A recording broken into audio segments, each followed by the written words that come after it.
Не дает мне покоя эта тема с этим насосом. И я принял решение не ставить насос в таком состоянии, а заменить там, в общем-то, и волнистую шайбу, и возможно, даже плунжер.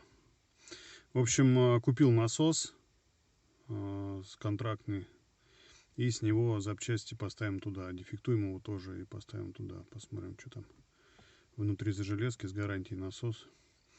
И будем собирать уже так, чтобы уже насос был как бы, как бы, чтобы у меня на душе было спокойно. Потому что, получается, как бы я делаю и не доделываю. Я люблю так, чтобы, если сделал, то я сам лично, чтобы был убежден, что все там нормально. Понятно, что бывают всякие форс-мажоры, всего не учтешь там и так далее. Но я должен лично быть убежден, что я сделал все так, как должно быть, как правильно. И тогда уже и я буду спокоен и смогу ответить за свою работу. Понятное дело, что этот насос сейчас будет работать ясен, красен, да. Но это не стопроцентный результат. То есть я вот настраиваю форсунки, допустим, на там 205 плюс-минус 2 бара. И если там не 205, там, а 210, то я эту форсунку буду разбирать, собирать до тех пор и менять шайбы, пока я не добьюсь 205. И буду промывать там 10 тысяч раз ее, чтобы добиться этого результата. Потому что, получается, я не клиента обманываю, а обманываю себя. А это очень важно. То есть, как только мы начинаем обманывать себя, отсюда начинается вся и... Хотел матом сказать, не люблю на ютубе матом говорить. Начинается весь самый разброд, да, так условно говоря. Вот. Безответственность, да, вот это вот. Она начинается как бы изнутри, от себя. Самая тяжелая работа — это работа над собой. Когда себя нужно заставить что-то сделать. И знаете, какой великий соблазн? Ты делаешь 5 часов комплект, и у тебя одна форсунка там не идет. Вот она стоит там на 5 бар отличается. И ты думаешь, да ладно, ну кто там проверит эти 5 бар, действительно. Особенно если вторая ступень. Да ни хрена. Никто не проверит, но здесь это останется, что ты распиздяй, да, и ты за какие-то там, я не знаю, 1000 рублей, можешь стать просто дураком. Поэтому вот с этим насосом та же ситуация. То есть мы его собрали, я проинформировал человека, что таких-то запчастей нет, но это будет полумера. Поэтому я принял решение, мы купили сегодня другой насос и будем собирать, разберем опять этот и заменим детали, которые нужно заменить. И так, я думаю, будет правильно. Глебаныч на суперчарджере, короче. Поедем с дядькой Сережкой кататься. От пристани отчалит Богоход. чумоход. Чек лево, чек право. Мы выросли в гетто-кварталах. Хорош, страшно, братка. Давай. Дружище, давай бусту подай, бусту. Жми. Давай. Давай. Когда датчик буста говорит, да, полегче, ребята, полегче. Соберем сейчас насосик нашему товарищу Александру на Шкоде 1.9 TDI 4×4. Представляете, Шкода 4×4? Ну, это вообще, короче, песня. Уф, все мои волки делают ауф. 1.9 турбо 4×4 Шкода. Это гремучая смесь, братка.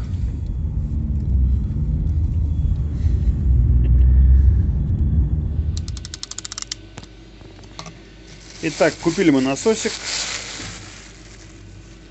Прекрасный с виду насос.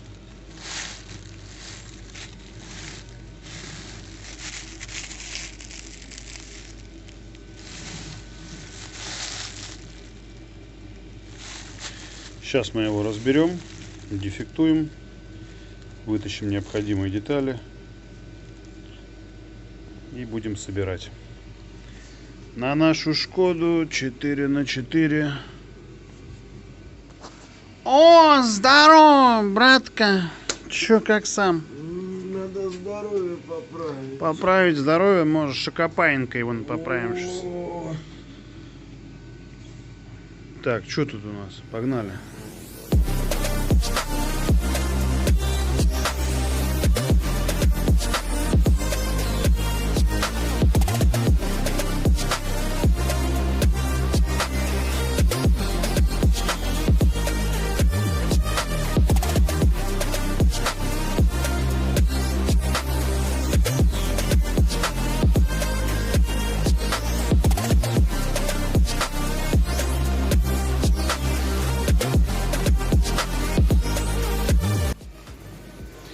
Так, ну, в общем, этот насосик наш с мотора СВ. Такое ощущение, что на него напали графитчики из гетто. Скажи, Глебаныч, по-любому. по-любому всяко. Качает музяка. Грязный, конечно, насосик. Сейчас мы его немножко шаманем. Щеманем, короче. Там ребята насос щемят. Вот, посмотрим, что он себя представляет.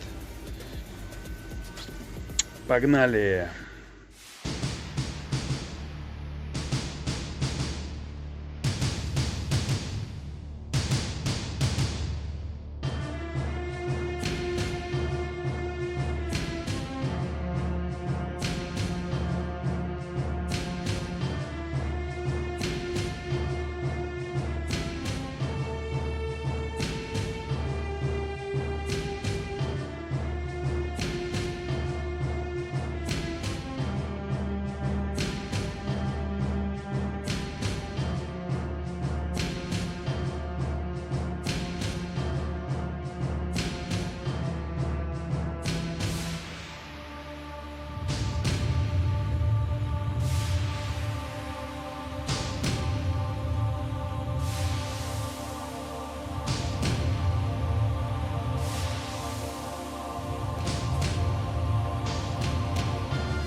Two hours later.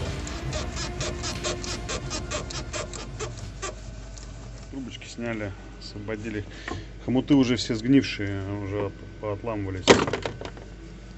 С помойками.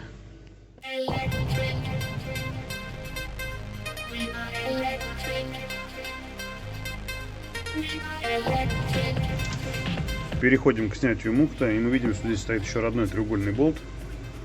Болт треугольной головкой. И под него мы используем тоже треугольную головку.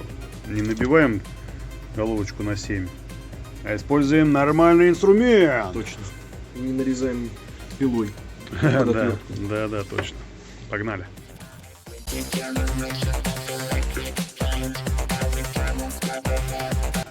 Глебаныч жжет тут, сжигает ТНВД. Так, открываем крышечку. Разбираю его полностью. Я хочу, чтобы ты разбирал. Разбирай мне полностью. Сними мне мукт. Оп. Так. Тут должен пар идти такой, как в фильмах. Так, ну пружина на месте, это уже хорошо. Солярочка тут, я смотрю, уже немножечко застывает. Но ничего страшного. Дай-ка чекну мукт. Так, ну грязи вроде немного, это хорошо. Так, следующий этап. Переворачиваем, снимаем плунжер, вытаскиваем потроха. Откручиваем плунжер. Откручивается нормально.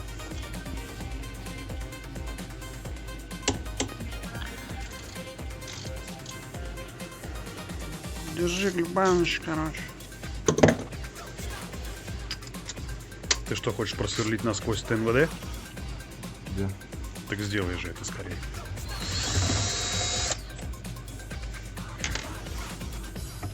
Слышь?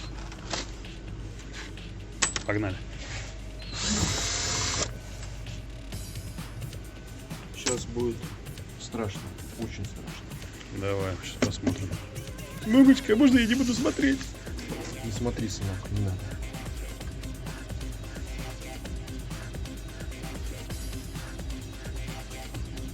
Şurmanka vurka mene. Birdirme Ми тут мене разбираем тервен беде мене.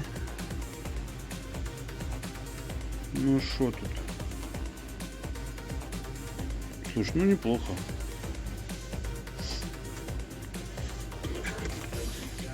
Так. Другану постельку подготовь. Ага. Сейчас мы будешь снимать? Тебя? Вот это. Не меня. Вот это буду снимать? Да. Давай, снимаю. Просто.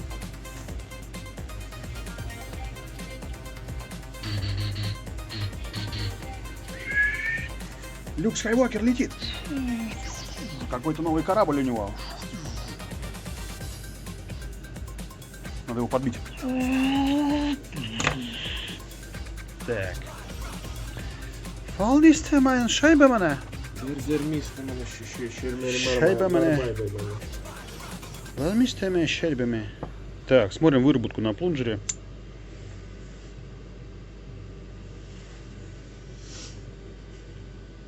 И ее тут почти нет. Вот что я скажу. Да, ее здесь почти нет. Бомбически. Нереально. Это ты сейчас говорил? Нет. Что происходит в мире? Да где резкость-то? Так, ну что я хочу сказать. На этом плунжере, по сравнению с тем, почти нет выработки. Возможно, действительно этот насос какой-то из Европы. Класс. Посмотрим на состояние волнистой шайбы. Баренбанбистная шайба мене. НЛО. Давай на посадку. Вдруг кончается топливо. Класс. Здравствуйте, земляне. Мы прилетели на волнистой шайбе. Осмотр волнистой шайбы. Друзья инопланетяне, ваш космический корабль в норме.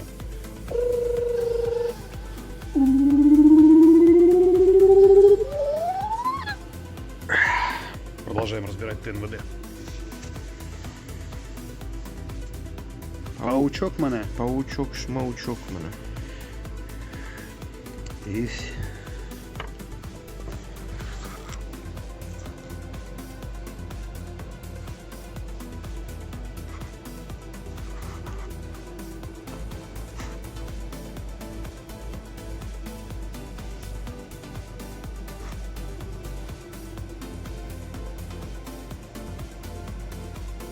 Паучок в хорошем состоянии. Посмотрим его зазорность в нашем, так сказать, космическом корабле, летающей тарелке. Подержи ее, пожалуйста.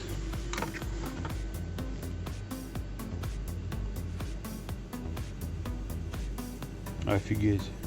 Вообще нет зазора. Тут не лезет. Он даже не вставляется. Да, видно, что еле-еле там жидкость как бы двигается. Да, вот это зазор. Вот это я понимаю. Когда люди ездят на нормальном топливе, то у них все здесь в порядке. Отлично. Значит, ставим этот паук и эту волнистую шайбу нашему другу Александру на его супер Шкоду 1.9, супер TDI 4х4 Quattro Turbo Synchro. Синхрофазотрон. Так, принимаем решение. Разбираем его насос. Вставляем туда недостающие детали. Точно. Итак, попытка снять шкив номер 2. Как я уже сказал, на прошлом насосе я сломал. Первый раз в жизни сломал этот шкив. Потому что обычно всегда эти шкивы просто так снимались. Вот. Вот так они снимались всегда. Ну, двумя руками, конечно, там не так все звонко. Но тот шкив сидел наглухо и намертво. И вот и все. Не так это было и страшно. Так, насосик, который мы приобрели, собираем в обратном порядке. Поигрались? Спасибо зарядке. Поигрались. Да, поигрались, хватит. Недостающие детали для нашего насоса мы с него уже взяли. Сейчас его соберем, потом разберем тот, заменим все туда-сюда, короче, что-то там туда. 5-е, 10-е, Что-то 3-е, суету 8-е. наведем там, короче, что-то.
Итак, готов наш насосик. Полностью мы его перебрали. Заменили детали. Заменили вал, волнистую шайбу и паучка. Паучок, смотри. Он убегает, лови, лови. Паук, кстати, это к деньгам. Стоять. Знаете, да, что пауки дома это к деньгам. Короче, имейте в виду. Я вообще не верю в суеверие, но паучка никогда не убиваю дома. Вот, значит, завели его машину, эту Шкоду, в сильный мороз. Видать, замерзшая была солярка местами или много парафина в ней было. И по итогу оказалось, что разбило несколько деталей. То есть очень сильный износ оказался на валу, на крестовине и на кулачковой шайбе. Было принято решение заменить детали. Вал у нас свой, ну как бы с другого насоса взяли, он хороший. Крестовину тоже мы нашли с другого насоса, а вот волнистой шайбы на 4 цилиндра у меня не было. Было принято решение купить другой насос. Мы сегодня купили насос, разобрали, дефектовали, хороший насос оказался. И мы с него же взяли паука, крестовину и волнистую шайбу. Как я уже показал ранее в начале ролика, там вообще нету люфта, не было, вообще не было. То есть идеально он стоит.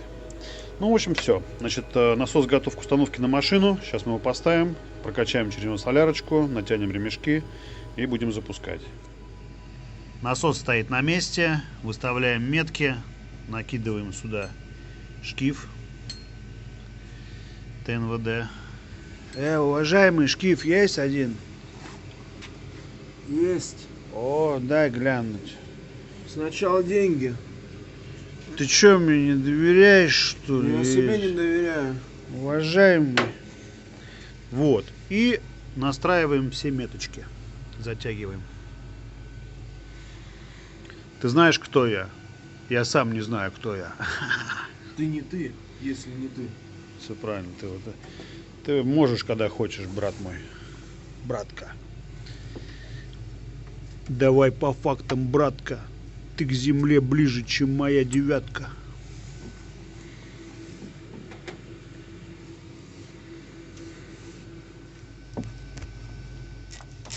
Для более удобной установки снимаем паразитный ролик. Паразитный. Паразитный. Это потом запикаем. Шкив ТНВД установлен на место. На ступицу прикручен. Все метки в метках. Натягиваем ремень и прокачиваем систему.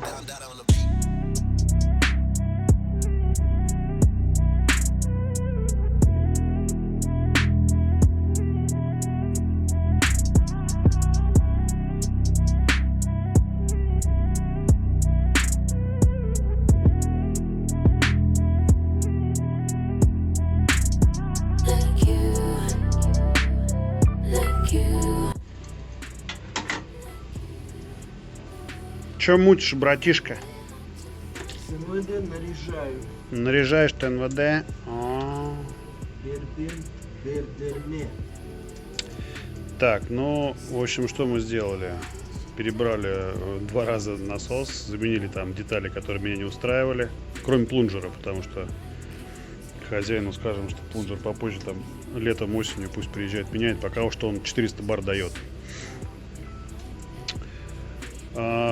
Ставим трубочки, подключаем насос,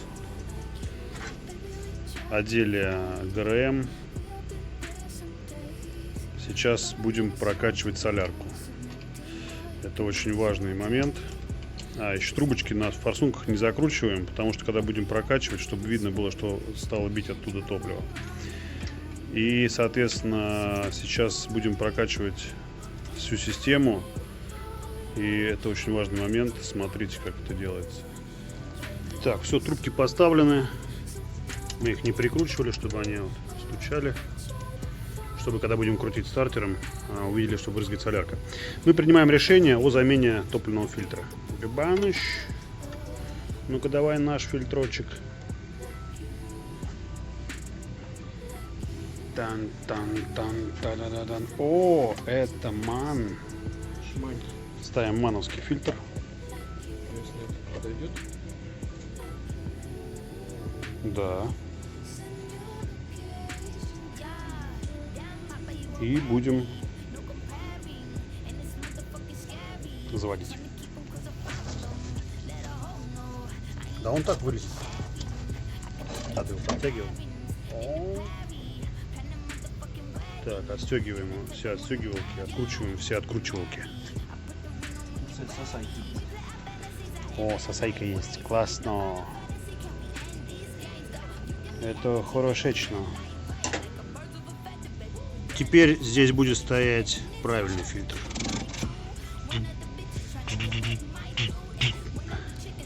Можно без тупой музыки? Без «Звездных войн» ее. Это не похоже на «Звездные войны». Ну ладно.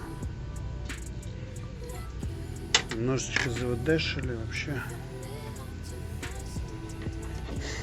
Так, вставляем термостатик. Вставляем скобочку термостатика. Термостат на месте.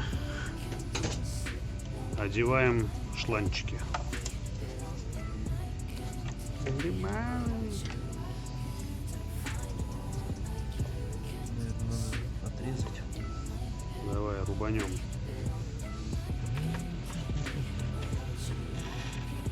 Осторожно.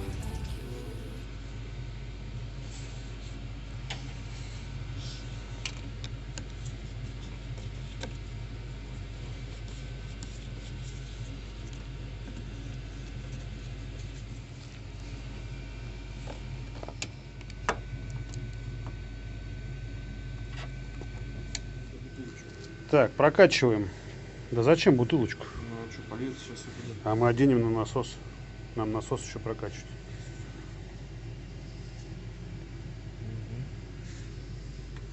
Обраточку наряжаем.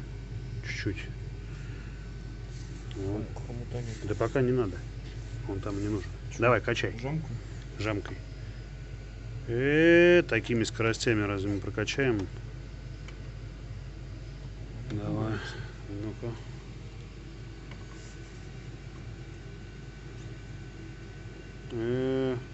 Давай-ка наш метод, слышь? Это грушами будем до утра тут качать, слышь?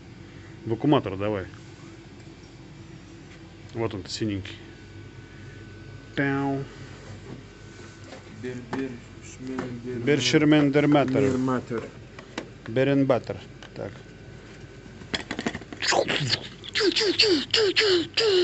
Так вот значит, да? Да. Раз был убит вакууматором. Я все поняла про тебя. Поскольку мы делать будем прокачку вакууматором, то собираем всю систему, подключаем подачу. Здесь на фильтре мы все собрали. И нужно будет заткнуть обратку, потому что через термостат может подсасывать. И начинаем высасывать воздух из насоса. Так, Либаныч, поставь вот эту на подаче тут этот железный хомут еще один. Вообще, конечно, у Александра машинка веселенькая такая.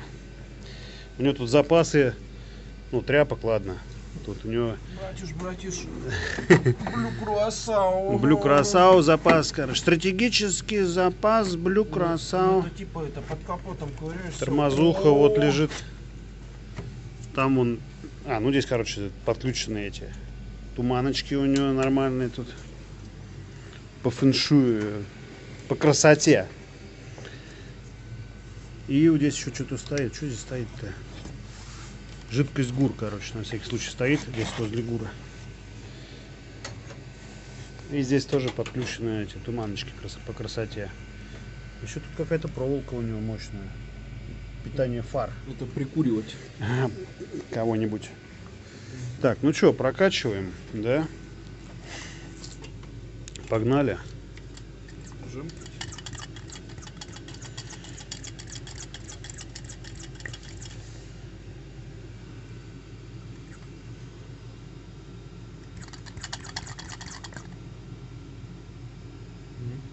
Пошло? Где? Не, я чувствую то, что она... По шлангу чувствуешь? Да. Сейчас она вот здесь пойдет. По подаче. Пока верхний клапан вот этот вот обратки сухой, то воздух легко прокачивает эту систему. Минус 0,4 атмосферы удается накачать. Контакт трясется, когда качаешь, что ни хрена не видно. Ну, прям хорошо так. Да? Прокачиваем. Это стопроцентная прокачка, то есть воздуха вообще не будет. О! Пробежало топливо в ТНВД. Ждем здесь.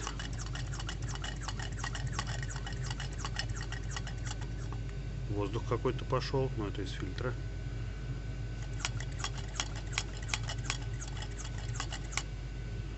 Кстати, в этой груше тоже может быть воздух. Конечно. Но он должен пройти. Так, прилетает потихонечку солярка с пеной. Продолжаем качать. Долго ли, коротко ли, но уже 15 минут мы вообще не можем прокачать систему. В подачу постоянно идет воздух. Вот тут эта груша. Вот мы качаем, мы уже разные способы попробовали, и высасывали, и снимали со шлангов, и все равно идет воздух, блин. Почему, непонятно. В общем, что бы мы ни делали, топливо не идет.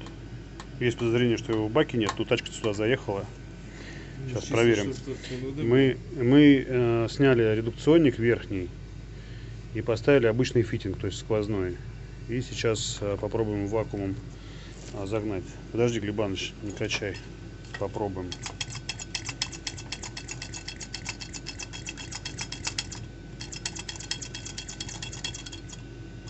Ничего не создается. Ты чувствуешь что-нибудь? Ну что там хрюкает? А открой бак, пойди послушай, там в баке хрюкает. Так, в общем, прошел час, как мы пытаемся добиться топлива из подачи. Уже мы пришли к тому, что просто из подачи высасываем воздух, и топливо оттуда не идет, хотя в машине полбака. Принимаем решение, сейчас будем высасывать из подачи, либо дуть в подачу и слушать под машиной. Есть подозрение, что человек, который к нам сюда приехал, где-то дном зацепил трубки, и теперь там идет воздух. Но машине хватило доехать до гаража, до нашего, и заехать в гараж. И я считаю, что на топливе, которое было в фильтре, потому что из фильтра не очень много топлива слилось. Погнали, Глебаныч? Да, я как раз таки около трубок лежу, которые заходят в бак. Отлично. Когда два дебила прокачивают топливную систему целый час, не могут понять, откуда сосет воздух, то потом через час они проверяют, есть ли топливо в баке. Пиздец. И в баке его нету. Как машина сюда приехала, мы не знаем. Но мы пытались целый час прокачать вот это вот. А оказалось, что... Надо просто ну, какая-то. оказалось, что просто в баке нету топлива. То есть мы тут трубки уже начали смотреть под машиной, как бы, да, может, где Причем там, бак вообще сухой, блин. где там воздух подсасывает. Вообще сухой. Ну, там еле-еле булькало что-то. Плеснули десяточку, и все пошло. Пфф, офигеть. Такие вот истории, друзья. Но тут по большей степени не наша вина. Дело в том, что на указателе топлива у него реально показывает полбака. И мы думали, что реально там полбака. А сейчас, когда мы плеснули десяточку, то стал показывать больше полбака. И вот что я подумал. Это же 4х4 машина. И, скорее всего, система перекачки в баке стоит инжекционная. А на машинах этих лет есть проблема. Что она А8, у меня была такая тема, что, скорее всего, здесь, когда меньше полбака, опустошается одна половина, и из второй топливо не перекачивается уже в другую. И из-за этого происходит эта проблема. То есть, скорее всего, там реально полбака, но эти полбака как бы в другой половине. А в половине, где стоит заборник топливный, уже сухо, да. Вот, поэтому либо там сломался тройник этот инжекционный, он воздух подсасывает, нужно, чтобы он был под топливом всегда. Либо, короче, разбирать бак, чинить, либо ездить все время так, чтобы было больше полбака. Это я точно помню. На 8 я ездил все время так, чтобы было больше полбака. Че, братишка, прокачиваем. Так, ну продолжаем многочасовые прокачки. Вот, все, топливо побежало. Прокачиваем вакууметром. Топливо пошло. Глебаныч, подержи эту колбу. Сейчас накачается. Вот, уже и в ТНВД пошло. Все, можно считать, что система прокачана. То есть, ну, насос полный. Сейчас будем заводить. Закончили прокачку. Одели все трубки, шланги, обратку. Глебаныч сейчас покрутит, короче. Должно пойти ДТ. Погнали!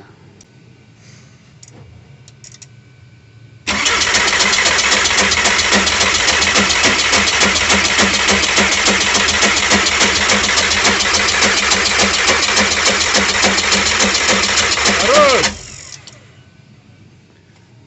Сделали несколько попыток прокачать трубки. Солярка не идет. Вначале только брызнуло чуть-чуть, а сейчас не идет. Открутили трубку от нагнетательного клапана. Отсюда топливо не брызгает. Сейчас будем выкручивать клапан отсечки. И скажи то, что еще питание проверили. Да, питание проверили, питание есть на клапане отсечки. Но основная причина, когда не идет совсем топливо, то это клапан отсечки, скорее всего. Он тут уже старенький. Попробуем сейчас заменить, посмотрим.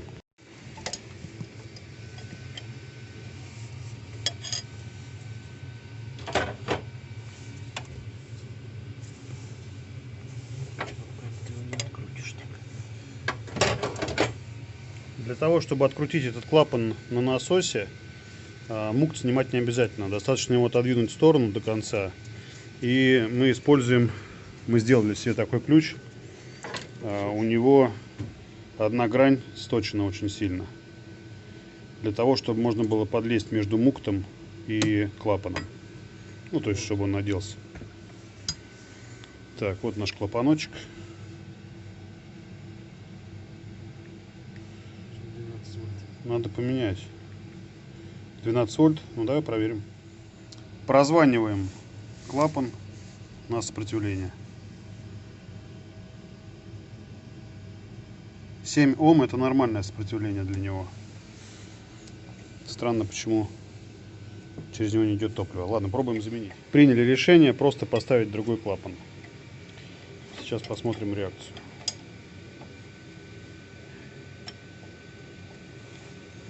Может быть, дело вообще не в нем, а в положении мукта. А там этот контакт чистенький, нормально он там? Он то чистый. Ну все, тогда прикручиваю. Смотри, Смотрите на поповодчик. Еще раз крутим, давай.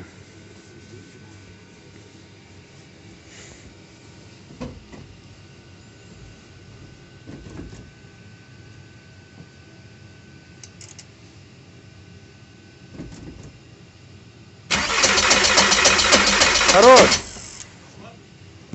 Что-то не понял, подожди-ка. Давай еще раз.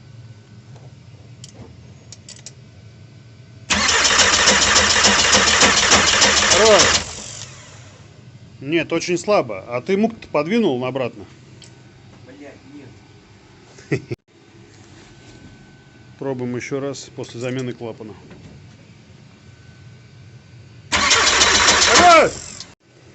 Так, топливо пошло. Затягиваем мукт.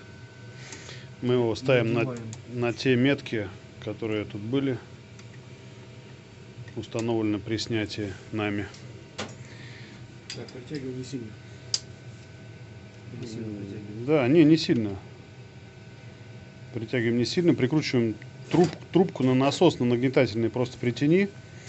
И сейчас я еще в слоумо сниму положение первого впрыска относительно ГРМ ВМТ.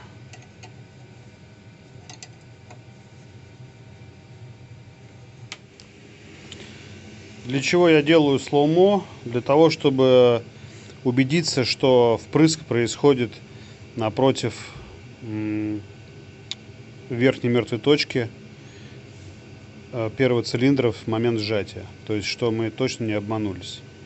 То есть, точно понимать, что хотя бы мы на правильном пути. Потому что с 1.9 тут не все так однозначно, как на C4 на 2.5, я имею в виду. Вот с этими шестернями всегда какие-то бывают нюансы. Вот. Чтобы не обмануться, по 10 раз тут не ломать себе голову, почему машина не заводится, я подвожу все под то, что я иду в правильном направлении. И вот сейчас, когда я убедился, что пошло топливо из трубок, что брызгает оно вовремя, вот теперь я сейчас затяну все эти форсунки, и тогда мы будем пытаться заводить. Глебаныч затянет. Глебаныч затягивает. Затягивай. Кстати, топливо не шло не из-за клапана, а из-за того, что в этом положении мукт совсем не давал топлива. То есть совсем какая-то слабая подача оказалась. Чуть-чуть подвинули вперед. Это, конечно, было много. Подвинули, но будем пытаться заводить и сразу отводить в сторону мукт. Сейчас, если машина заведется, сразу глушим, как всегда.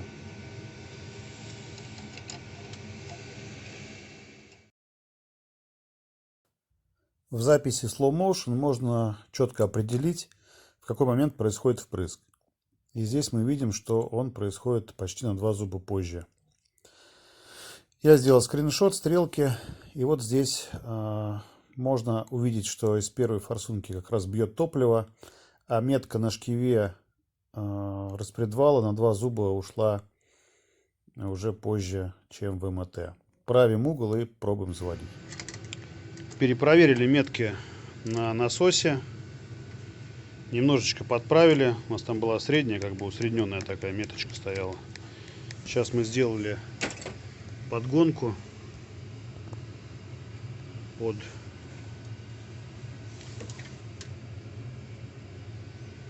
типа 100% начало впрыска. Посмотрим сейчас. Первая попытка старта. Заводим с молотком.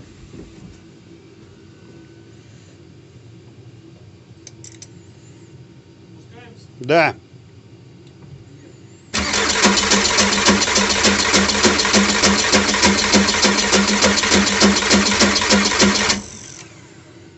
Неудачно. Так, из трубок очень слабенькая подача. Добавляем немножко топлива. Когда заведется, будем уже это убирать. Давай.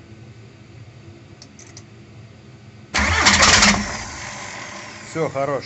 Есть схватка, поэтому пробуем заводить. И я регулирую мукт сразу. Давай. Если что, кричи. Хорошо.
Не выходи из машины, потому что может в разнос пойти.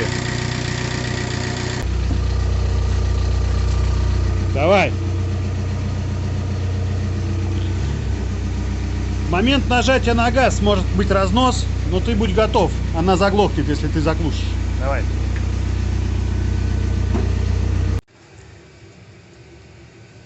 Итак, закончили мы эпопею с этой Шкодой 1.9. Перебрали мы насосик. В общем, завели. Работает четко. Насос не гремит, не шумит. Не там ничего не звенит. О, Глебаныч. Короче. Это, как это, не поза цапли, а как это? Стойка цапли. Ну чего? Леша, ну почему ты такой дурачок? Каким мама родила. Вот, в общем, все четко у нее работает.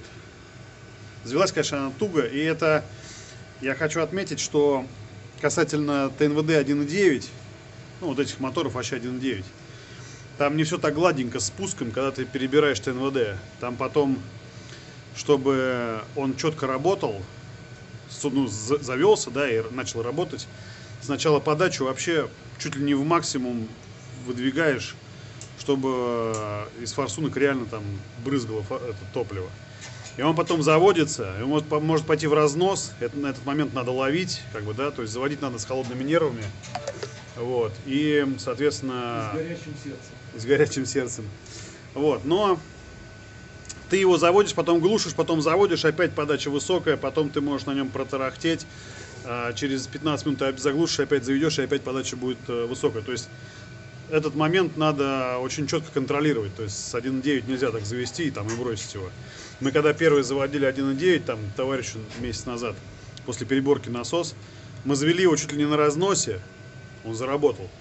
Я убавил немножко подачу, и когда он выезжал из бокса, он нажал газ, и машина опять пошла в разнос. Но, слава богу, когда ты выключаешь зажигание, как бы отсечной клапан нормально срабатывает, и машина заглохла. Но с этим так не произошло, как бы я уже научен этим опытом, поэтому мы заглушили, опять завели. Я еще понизил подачу до момента, пока она стабильно не начнет работать. Вот, и выгнали. А завтра уже настроим Только до конца. настройка. Да, настройка угла, настройка подачи уже на прогретом сделаем. Правда, сегодня минус 20 с лишним в ночь. Но ничего страшного. А завтра еще один к нам человек приедет, кстати, на 1.9. На B5 завтра еще снимем про него. Все, всем пока.